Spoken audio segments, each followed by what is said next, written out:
Hello and bonjour, I am Sarah Bukhari and you're watching Power Dilemmas here at TAG TV. Viewers, today we are going to talk about Donald Trump and his travel ban and how that travel ban and its effect has trickled down to Canada. So legislative efforts take some time, but a swipe of a pen at White House can create a lot of reactions in government policy and practice. Donald Trump has taken this power and privilege and has flexed his muscles at a broad range of areas. And travel ban is one of the most important area which he has touched, including a lot of others. So we are going to talk about how travel ban has affected the flux of refugees in Canada and how it has created a motion under Bill 130. And to talk about this and more, today in our studios we have a longtime political strategist, John Spink. Welcome to my show. Thank you, Sarah. And we also have Kevin Ash, who is a counselor in Pickering, and Kevin was a candidate of record in 2007, and his father was a cabinet minister in one of the conservative governments. Welcome to my show, Thank you, Kevin. Sarah. Appreciate that. Wonderful. Okay, starting with you, John, let's talk about the travel ban.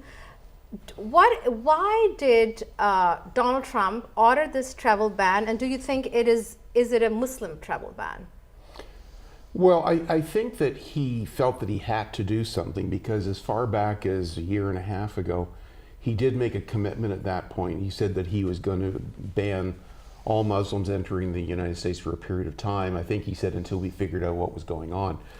I think he backed off significantly from that, but he's prided himself on being a very active president in the first month.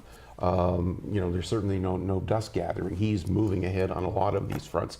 And I think that he felt in order to satisfy his supporters, he had to do something. Now, is it a Muslim ban? He'll argue, no, it's not, and so will his press secretary. But the thing is that the countries that were identified are predominantly Muslim. And what the executive order did provide was exemptions for religious minorities. Well, basically, if you were anything other than a Muslim, you could possibly, get around the travel ban. If you're Muslim, you couldn't. So whether they want to call it that or not, it was in effect a Muslim ban for those 7 countries. So, we'll see where it goes when they reissue the executive order, but obviously that was problematic for the Ninth Circuit Court when they basically upheld the temporary ban. Okay. What do you think, Kevin? Would you call it a Muslim ban? No, I wouldn't call it a Muslim ban. I might not even call it a travel ban. The reality is Donald Trump was elected under promises basically in 5 policy areas. One was to repeal and replace Obamacare. One was about tax reform. Mm-hmm. One was about securing the southern border. One was about an American First trading arrangement. And the last thing was about protecting the homeland through extreme vetting. And I think that was the so-called travel ban is as a result of a stated goal of extreme vetting.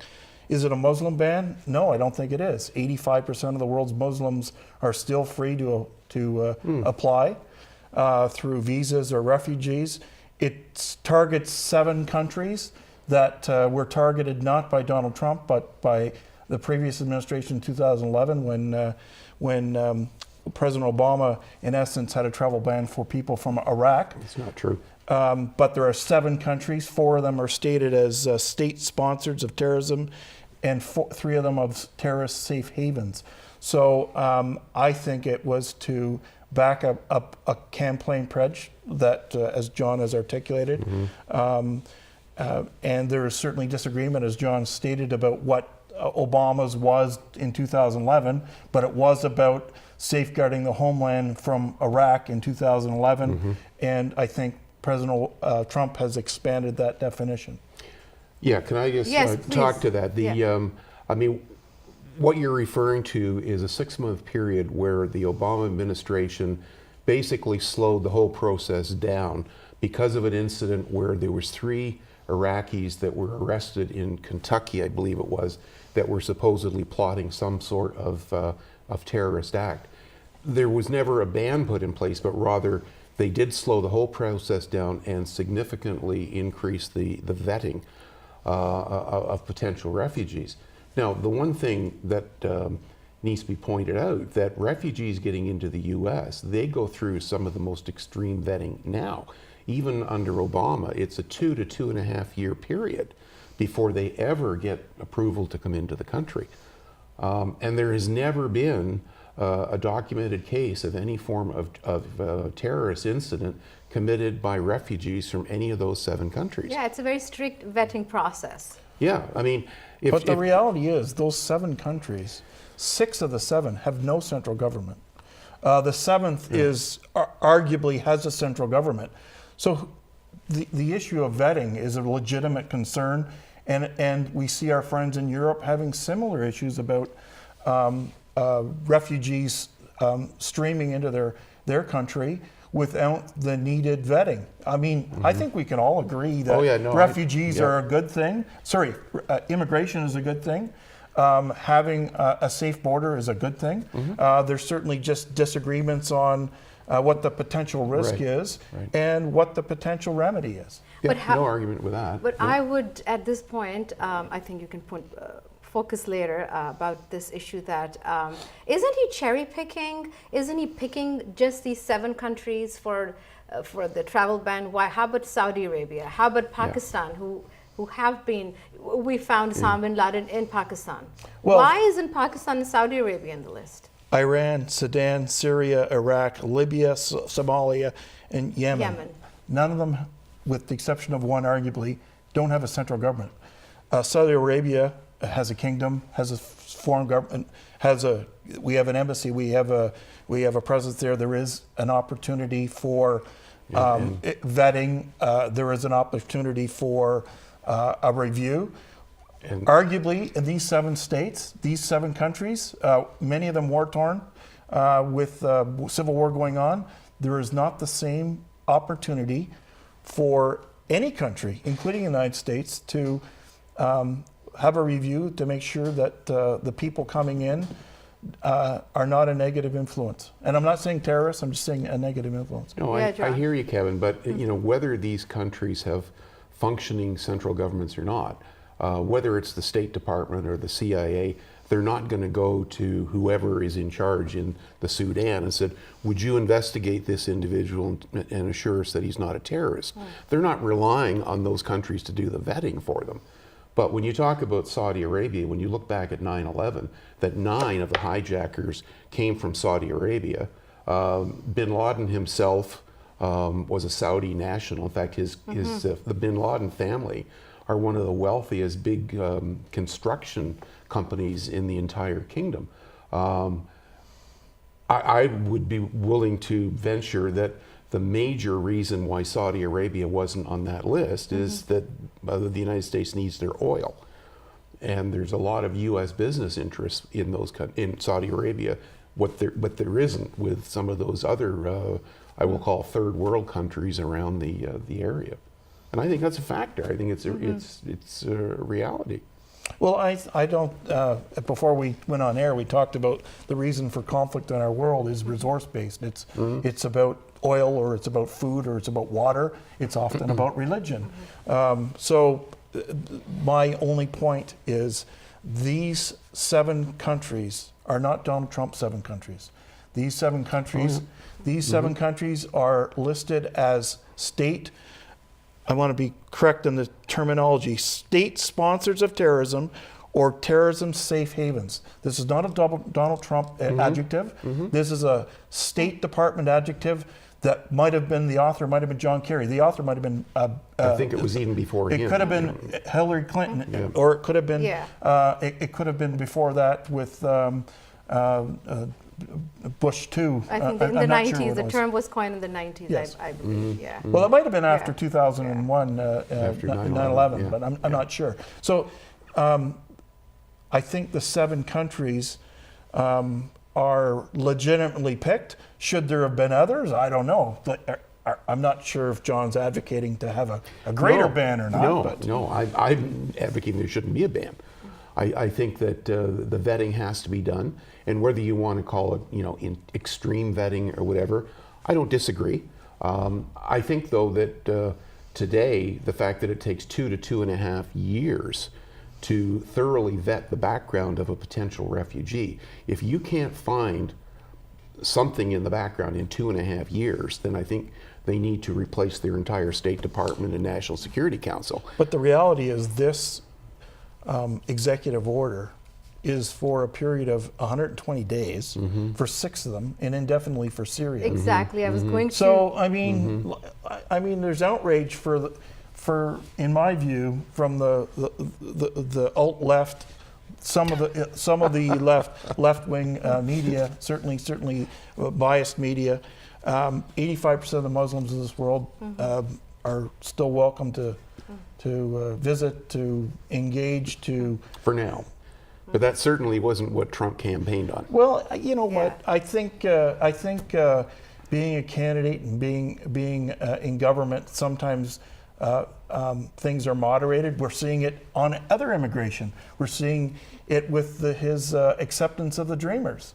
I mean, he's deporting people that are felons, not the Dreamers. So he's already went to the center in regards to that particular issue. And I think he's gone to the center when he used rhetoric, which I don't happen to support, about banning Muslims, that he's picked 7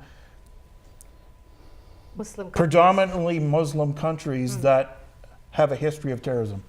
So you mentioned, Kevin, there are 120 days where they're suspended to enter the U.S. Right. And these people are entering Canada now. So what is going on at the border of U.S. and Canada? What are the effects? Well, I'm not sure what exactly. I mean, we're having people leaving the United States who are showing up at our border, and sometimes not even at our border, our unprotected border, and that's not not safe. I mean, people crossing the border at Winnipeg in the middle of a Manitoba winter, with that come from a country that perhaps isn't used to winter months, is not safe. Right. Having young people, perhaps split from their family is unsafe. So this is, I think, an unintended consequence, one that Canada, I think, is responding to. But just to what you're, I don't want you to suggest that if Trump imposes a travel ban on Yemen, for example, that they're then coming from Yemen, bypassing the United States and going into Canada. These are people that are already in the United States. In the United States, yes. And I think that they're just afraid of the rhetoric and what's going to happen, so they're crossing over. Exactly. And that's very unfortunate. Like you were talking about the cold, there was one, I think he was Somalian last week, and he ended up having all of his fingers amputated because of frostbite. So it's a really tragic situation that's happening. Yeah, so and what is the connected legalities connected to influx of refugees or influx of illegals we saw a picture into Canada? We saw a picture the other day of Mounties grabbing these young children as they crossed the border, and the people celebrated this as the Canada. Well, people don't realize they were being taken into custody. They're illegal refugees. There's a process to do that, and we do have a process to deal with refugees that showed up at our border. We have a hearing process. We have due process, et cetera, et cetera. So for people to think that they're fleeing the United States to the safety of Canada, well, they're getting arrested at the border. Well, yeah, but in all fairness, I think the reception and the treatment by the RCMP was pretty humane compared to what they could have been faced with. Well, I'm not disputing that. But and I'll for be people willing to suggest that they were being taken from the border and with their hot chocolate and put into a new home, that's not happening. Here's your health card. That's not happening. No, it's not. But I will be willing to bet that a significant percentage of those people will, after they go through the hearings and the vetting process and so on, will be allowed to stay. I have no debate there. That's for sure. But I think a lot of it is it's the rhetoric. Like when they say that words matter. They do matter, and especially when they come from the president of the most powerful man in the world. And I think that a lot of people that are in that twilight zone of legality versus, undocumented, so on, I think they're scared to death right now. And maybe there is nothing for them to be actually afraid of, but I can see why that is permeating some of these various immigrant communities, and they're looking for alternative. And then when you get Justin Trudeau, whether you agree with his policies or not, basically his rhetoric is more welcoming. So naturally they're going to gravitate towards that. He may have a lot of faults in other areas, but I think that he is sending a more humane message than what you're getting out of the White House. No, when you have the world superpowers president Donald Trump saying banning people from 7 Muslim countries, I think they're scared, very scared to death, and just saying, oh, it's a normal reaction, and they're just crossing the U.S.-Canada border just for the heck of it. I think they're very scared. Yeah, I don't think that's normal. I think they are very scared, and people are protesting against it. Yeah. It's a global news all around. But the whole idea that, it was on the news today that Trump is again advocating hiring an army of 10,000 deportation units to round up illegals that supposedly are the worst criminals and so on. And yet there's a case that's going on right now in San Antonio. There's a woman who's been here for 20 some odd years. She's got 4 kids, all born in the US. And they've issued a deportation order on her because about 10 years ago, she was found to have a fake ID that she used to get a job. Well, to me, that's not violent crime. That's not, drug dealing or murder or rape. Yeah, she had a phony ID. She got arrested for it. So now she's holed up in the basement of a church in San Antonio. And so far, federal agents are reluctant to go in and haul her out. But I think that sends a message that is very easy to be misinterpreted by the community. I completely agree. When you talk about a person convicted of a felony, which in this case it is, she was convicted of a felony, certainly maybe to support her family or to feed somebody, and the president can certainly grant clemency or give more clarity to what his definition of, as he called them, bad hombres, bad people doing bad things to good people. So rape, murder, violence, drug, perhaps, infractions, not possession, but people that are pushing them in all the sense. So I don't diminish the sense out there, but I think the left and the media the rhetoric is on both sides of the argument. Not only the president, but the CNNs of the world, the MSNBCs of the world, and certainly some of them in the Democratic Party, which I think their dialogue is not helpful. Okay. Now let's connect this immigrant influx and the motion connected to Bill 103. Do you think the MP, Ms. Ikra Khalid, who has proposed this motion, is it connected to the Trump travel ban? I think it had. Why this time? I think it had more to do with Quebec City than Trump, but unfortunately, lines are blurred right now in terms of violence, in terms of hate, in terms of immigration, and I think we're seeing all types of people. Not the good, maybe the bad hombres, as I said before, because we're seeing a heightened hatred. We see it anti-Semitic right now, and we're seeing our friends in the Muslim community feeling unease because even the Quebec mosque was the domino effect. Yeah. So I actually think the 103 is more to do with Quebec City and the mosque attack than Donald Trump. Yeah, but unfortunately, the Donald Trump rhetoric and the whole issue has combined the two. It's fanned the flames. And when I was on your program a few months ago, we talked about this, and you asked me whether I felt that there would be any spillover in Canada. And I think this is a good example of it because when you look at some of the groups in the U.S. that are just so, horribly racist and anti-Muslim in some of the things, it can't help but spill over. When you look at the demonstration that was held at the mosque downtown Toronto last week on Dundas Street, I don't know whether you saw it on TV, but you look at the signs that they were carrying. I mean, it was vile. I mean, the reporter went up to one woman who was holding a placard, and they said, "Well, how is this any different than putting anti-Semitic slogans on a synagogue?"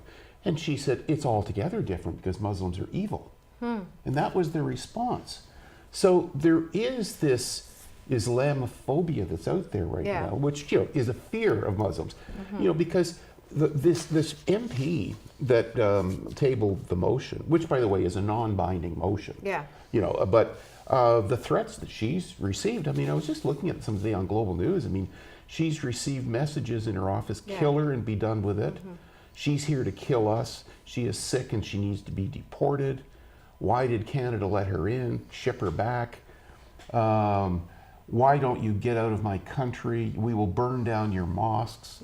I mean, that is just out and out hate. And I think that that's the type of thing that her motion is trying to deal with. It's not at the exclusion of anti-Semitism or, intolerance towards any other race or religion. But as Kevin said, we've had things happen right now and it's sort of bubbled up to the surface and they're trying to make a statement. I think there's another thing happening is we have, unfortunately, low information voters and low information advocates. And when people hear Muslim or they hear Islam, they think ISIS. Yeah.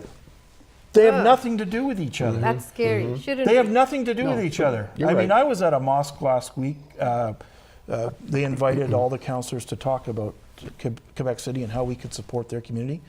And Muslims are loving people. Exactly. Islam Yeah. is a religion. Peace and But tolerance. peace. Yeah. But the problem is when people hear about terrorism and ISIS and ISIL, it's typically Muslim based, and they connect the two, and they shouldn't. I mean, So then it's the right motion tabled by MP Ikra Khalid. If everyone is putting them under the terrorist tent, then it's very I timely. can see the point of it. I mean, it's difficult because the reaction some people are going to get, are going to give you is, well, why specify, Muslims? Why doesn't it deal with all these other things? and that's what the Conservative motion did, actually. But Yeah, it tried to expand it, but to Jews, Christians. Paul Calandra, who's a former MP in Markham, he posted something on Facebook, and it was really quite good because he basically said in there, this is a non-binding motion. All it does is it says in recognition of what's going on that it be referred to committee, and they look at hate in all its forms and gather proper data and statistics and going forward. That's all it is. There's nothing in here that says we have to fight Islamophobia, but anti-Semitism is okay. It doesn't say that. But I think some people are reading that into it. But I want to tell you a story that goes back to when Kevin ran provincially in 2007 and I worked in his campaign. That was the year that John Tory, who was the PC leader, was going to extend funding to faith-based schools so that whether they were Muslim schools or Jewish schools or whatever, they would get funding if they met certain criteria.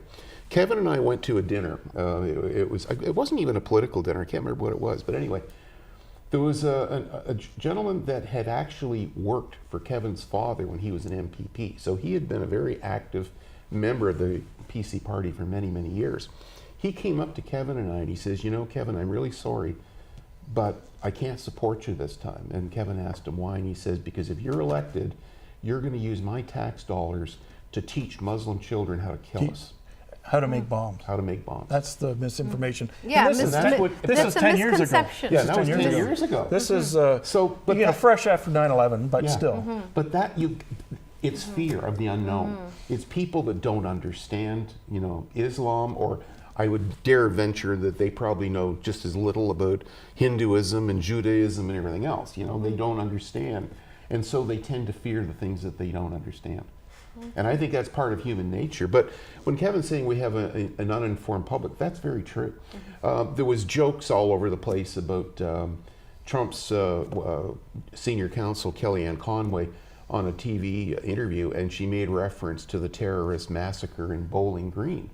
Well, it didn't happen. She got her facts mixed up and she apologized for it. But I saw a poll that came out yesterday. They did a poll, and 30% of respondents in the U.S. believe that there was a terrorist attack in Bowling Green, and the media are trying to cover it up. You know, I mean, Yeah. you're dealing with a public out there that they're used to getting their worldview in 30-second sound bites on the news, if we're lucky. You know, and sometimes it's not even that. It's more at the checkout at the supermarket and what's the headline of the National Enquirer. You know, and it's frightening. I have some people in my office who say they watch the news every day, and I say, well, what network do you watch? And they see breakfast television. Well, that's not watching the news, friends. And, and entertainment tonight. Yeah, right. So, do you think that the motion Islamophobia, is it going to create more divisions among the various communities in Canada, which are actually existing in peace and tolerance? Yeah, I always call Canada a heaven, because all communities are existing peacefully. I think the Liberal government, tried to make political hay with this, to be, in my view. I don't think that it necessarily had to do. We had, after Quebec City, tremendous goodwill. Like I said, I went to a mosque as recently as last week. We had people from all faiths at that mosque. The rabbi was there, the priest was there, the Anglican minister was there, the Hindu, I forget Sikh. They were there as well. And when you have all those faith communities there, I just think we lost an opportunity. And I think this Bill 103, it's hard to be politically against stating you're against Islamophobia, but I just think it was the wrong thing to do. I unfortunately, it's going to happen at Queen's Park as this week, probably as your viewers watched this a couple days ago, and I understand Mr. Brown and his entire caucus are going to be supporting the motion, again, not to make a divisive issue. Right. Unfortunately, I think it has created some division in our country. What do you think, John? Well, I think that Kevin is right, but I think it's short term. I mean, this motion will pass in Ottawa. There's no question of that, because the Liberals are supporting it, the NDP, the Bloc, and some Conservatives. And Rona Ambrose has said it's going to be a free vote. So you will get a number of Conservatives supporting it as well. So no question that the motion is going to pass. It's going to go to a committee. I think that as the months go by and this committee does do its work and does do gathering of data, I think people will realize that it's not sort of as inclusive as it might appear in the motion to only be looking at Islamophobia. I think the committee will look at other things beyond that. So I don't think this is going to have long-term divisive effects. Short-term, I think Kevin's absolutely right. So I think it's very unfortunate the timing was not good on this. But to reinforce what Kevin said after the Quebec attack on the Quebec mosque, there was also an incident here in Toronto where the members of Holy Blossom Synagogue in Toronto, they went up to a mosque during the Friday prayer, and hundreds of them formed a peace ring all around the mosque to sort of, that's beautiful. And that type of goodwill was there.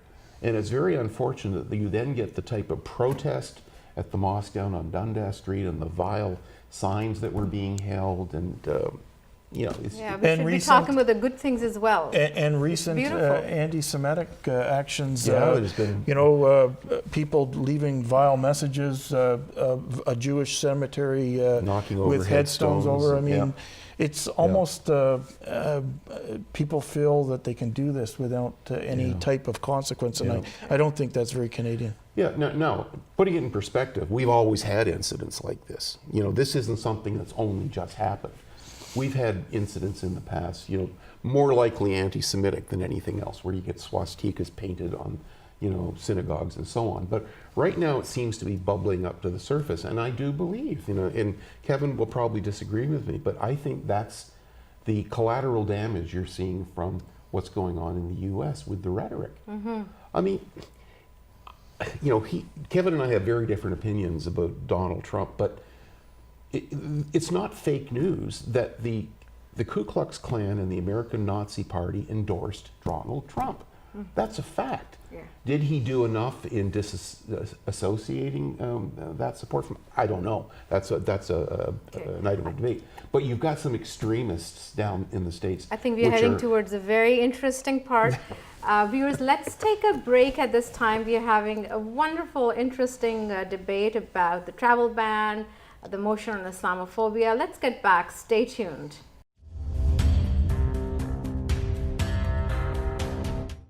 Welcome back, viewers. You're watching Power Dilemmas with Sarah Bukhari here at TAC TV. Before the break, we have had a wonderful, interesting discussion on Trump's travel ban, how it has trickled down and how it has affected Canada-US relations, the influx of refugees and immigrants, illegals, and we are going to get back into our wonderful discussion, and John is explaining how the incidents which happened in Toronto, the protests around the Toronto Mosque, the Quebec City, and how maybe it is connected to the motion, the Islamophobic motion. Okay, so open to you, John. The floor is open to you. Well, no, I mean, the point I was just going to make is that because you have had a lot of extreme rhetoric in the U.S., and not necessarily by Trump, but by some of the people that supported him, whether they were gratefully received or not. Some of that is going to spill over because that's what gets on the news. I mean, my wife was getting thoroughly disgusted yesterday because she got tired of watching, the CNN, that alt-left news media that you don't want. Clinton News Network. Right. And so she said, oh, come on. I mean, it's just nothing but, Trump, Trump, Trump. So she put it over to CTV.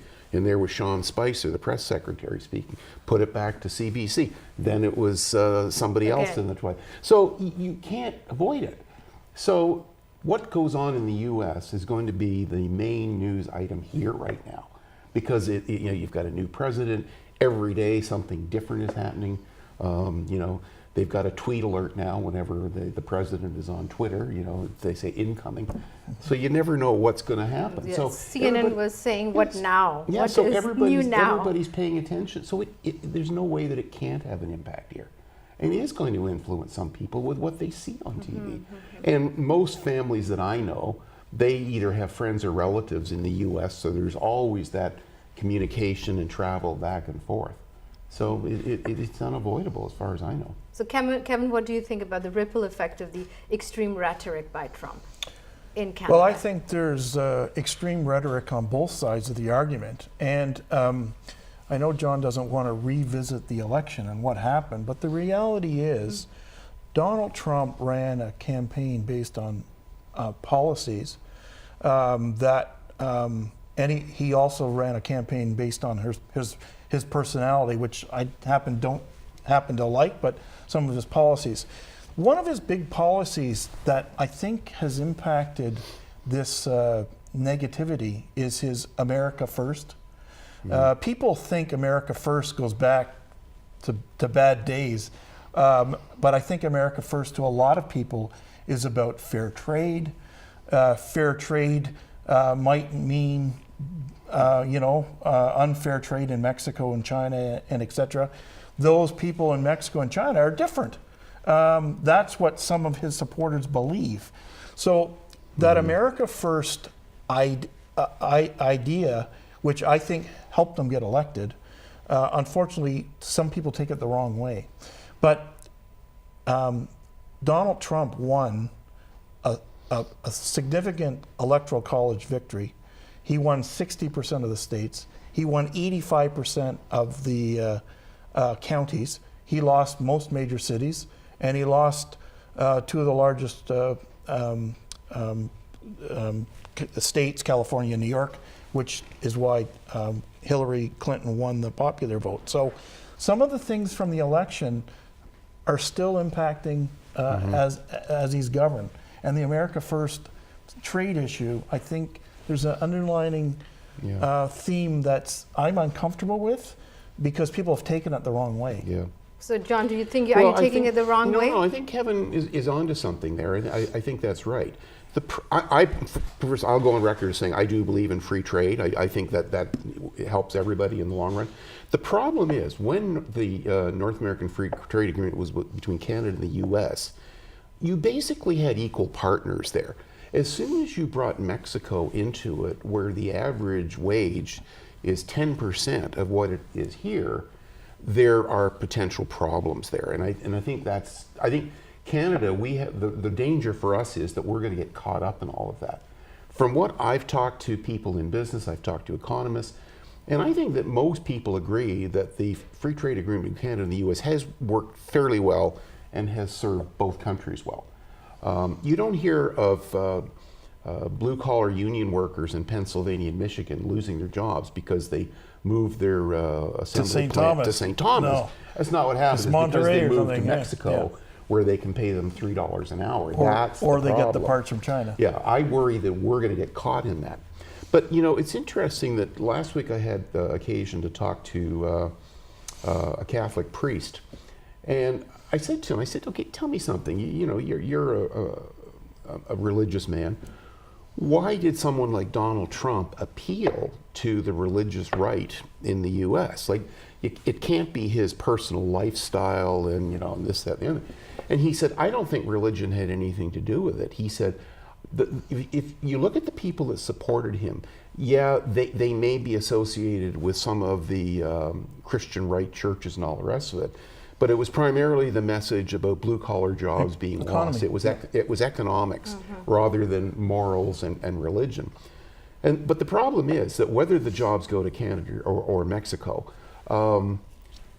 the economy is always evolving. You always are going to have certain jobs disappear and new ones come in. I mean, if you were to look at the Fortune 500 list of companies from 1960, you'll be hard-pressed to find more than a handful that are still in business, yet alone. You got the Googles, the Facebooks, the Yeah. Microsoft So weren't even around. In Canada is a good example that, over the past 15, 20 years or so, we have lost a lot of manufacturing jobs, and it's easy to blame Harper or blame the Ontario government or whatever, but those jobs are gone for a lot of different reasons. But jobs that have come in are in the information technology. If you look at the business that has grown up around Waterloo because of IT, it's created new opportunities and new jobs. The problem is, the guy that was working on the assembly line that lost his job, he's now getting up there age-wise. He doesn't have the training or the skills to move into those new sectors.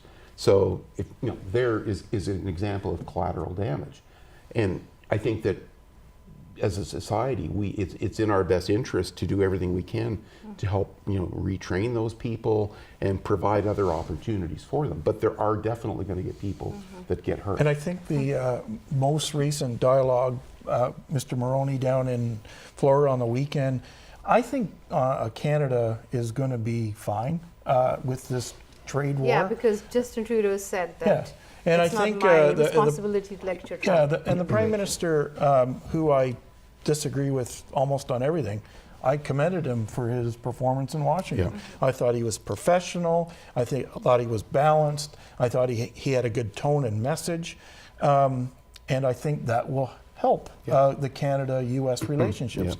Mr. Maroney, who is the father of free trade, reiterated, that he's known Donald Trump for all these years, and he doesn't think we're the focus of attention. It's interesting that you say that, because when I first saw that clip of Brian Mulroney singing "When Irish Eyes Are Smiling," man, I he said. "Oh Trump my God, gag me with a spoon."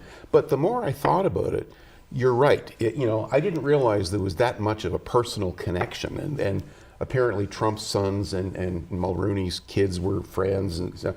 So if he's got Trump's ear, that could be actually extremely useful for Canada. in terms of tempering what does come out of this tweaking of the free trade agreement that they keep talking about. Okay, so John, you didn't want to visit the election time, but we talked about election and campaigning and Trump. Let's get back to the Islamophobia, Yep. the motion connected to Islamophobia. If this is, what are the consequences Canada is going to see if this becomes a bill? Well, it's not a bill. It's just a motion. Yeah, at this time it's a motion, Yeah, right? and I'm not aware of any And talk of, No, I think they're going I to mean, talk in April. A committee has 8 months to study something, which typically might come out recommending a bill. If it becomes. Yeah, this is what the reality is, again, I don't know why the government's doing this. We already have hate speech legislation on the books. I think I articulated before, I think the timing was horrible. I think we were in a time of healing, and unfortunately that time has maybe ended because of the dialogue we're having on this particular issue. But the issue is not going away for people. The thing that troubles me the most is because you have anti-Muslim issues happening, and you're having anti-Semitic issues happening. It's not that much of a step to think that there'd be anti-Christian things happening because of this. And unfortunately, I don't think this will end in short order. Mm-hmm. Yes, John? well, I mean, I agree with what Kevin said, other than that I don't think that this is going to be a long-term problem. I think that the motion will pass. It'll go to committee, and if the committee does the work that it's mandated to do, it'll analyze data, it'll call witnesses, it'll, over a period of up to 8 months, will combine a fairly comprehensive report on all aspects of intolerance, of hate, whether it's against Muslims or Jews or Christian, I don't care. And we'll just have to wait and see what comes out of that committee. But I think that whatever it is, it's going to be fairly mainstream. I don't think you're going to see anything radical in there. I think that some of the people that were protesting at the mosque, they think this is the first step to imposing Sharia law on Canadians. That's absurd. But that's part of the fear that's out there. Well, We're going to talk about Sharia law later. The other fear, as people articulated, is they were thinking that this type of motion was an offense against free speech. Exactly. Free speech doesn't mean hate speech.